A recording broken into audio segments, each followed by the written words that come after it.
Dictation start now.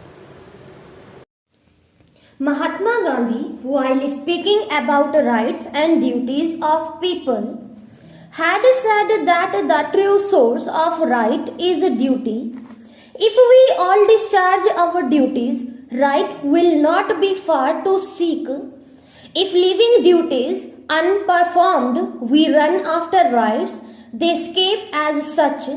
By incorporating the provisions relating to fundamental duties into our constitution, our parliament has made it clear that while being alert about their rights, citizens should also be conscientious of their duties. Fundamental duties also remind the people of their moral responsibilities. It can be said that the soul of the Constitution lies in its preamble and in the parts pertaining to fundamental rights, directive principles, and fundamental duties. Rights and duties are two sides of the same coin.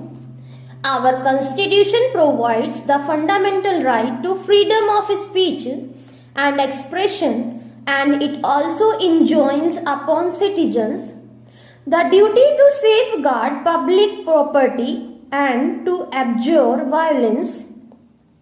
Therefore, if someone the meaning of the freedom of speech and expression and is about to damage some people public property than another who prevent him from indulging in such an act of violation and anarchy will be seen as a dutiful citizen. Therefore, we need to perform our duties and thereby create circumstances which would ensure effective protection of rights.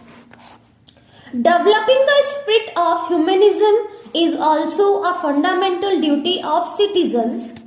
To serve with compensation towards all is also inherent in this duty.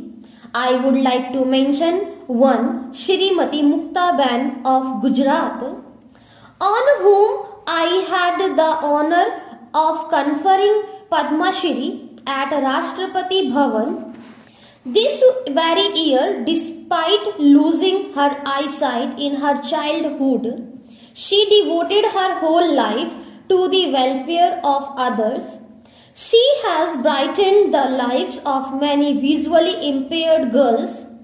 Through her organization, she has been instilling the light of hope in the lives of numerous blind women from many states of India. Citizens like her truly uphold the ideals of our Constitution. They deserve to be called nation builders. As members of Parliament, you have taken an oath to bear true faith and allegiance to the Constitution of India as by law established, and to uphold the sovereignty and integrity of India. As the President of India, I too have taken an oath preserve, protect and defend the Constitution and the law to the best of my ability and devote myself to the service and well-being of the people of India. We all need to be always mindful of our oath and affirmation. Citizens and voters of India expect their representatives to work to solve issues related to their welfare. Most people never get to meet their own members of Parliament, but they regard you as the guardians of their hopes and aspirations. In deference to this trust and faith, serving the people should be our foremost priority. It is needed a great fortune to enter this holy temple of democracy and get an opportunity to serve the people of India.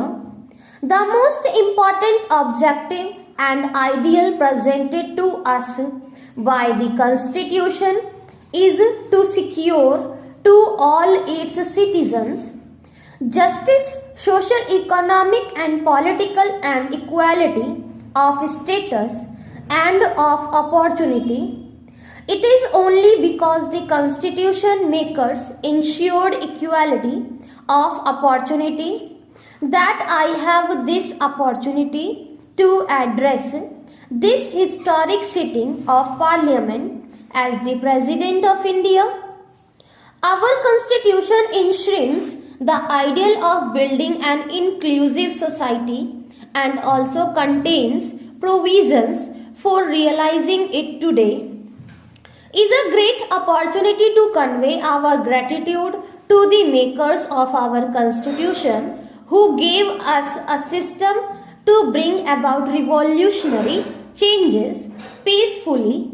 By way of constitutional amendments, all members of Parliament deserve appreciation for the several constitutional amendments passed during the last few years in our country. Constitutional avenues are available to address all kinds of situations that we may face.